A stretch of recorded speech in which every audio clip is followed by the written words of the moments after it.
considered the forefather of the Jewish people. Abraham, around 1750 BCE, settled in the land of Canaan.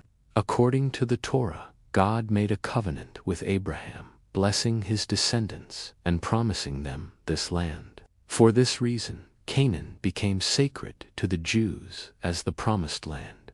After escaping slavery in Egypt, the Israelites, under the leadership of Moses, reached Canaan. In 1050 BCE, united under King Saul, they established the first Jewish kingdom, which reached its height during the reigns of David and Solomon. However, in 930 BCE, the kingdom split in two. In the centuries that followed, the region fell under the rule of various empires, with Jews repeatedly exiled and returning. Events such as the destruction of the Temple in Jerusalem and the Babylonian exile became some of the deepest traumas in Jewish history. During the Roman period, attempts at independence failed, and Jews were widely dispersed into the diaspora. Yet the longing for a free homeland remained at the very heart of their religious and cultural identity.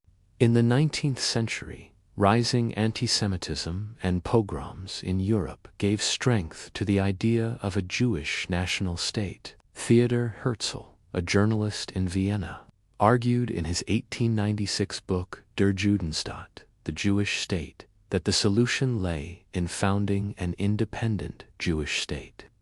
The movement that grew under his leadership came to be called Zionism.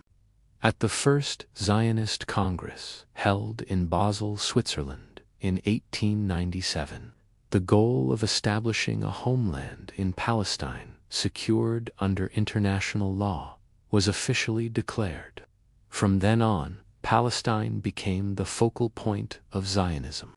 When choosing Palestine, Herzl and the Zionists emphasized religious and historical reasons.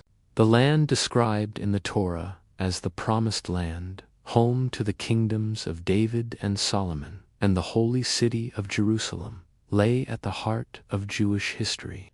Although alternative locations, Uganda, Argentina, Cyprus, Sinai, Birobidzhan, were discussed, lasting legitimacy and identity could only be found in Palestine. Thus, Zionism was rooted from the outset in the idea of returning to the ancestral homeland. Herzl presented various proposals to Ottoman Sultan Abdulhamid II, but they were rejected. Nevertheless, from the late 1800s onward, Jewish migrants began settling in Palestine in small groups. Despite Ottoman attempts to restrict this movement, land purchases and new settlements continued.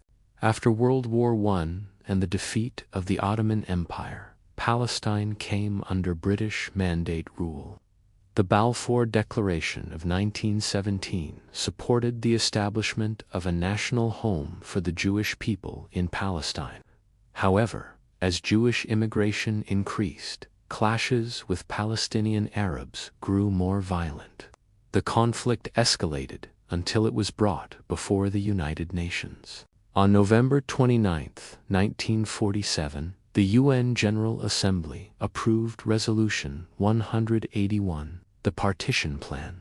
Under this plan, Palestine would be divided into separate Jewish and Arab states, with Jerusalem placed under international administration.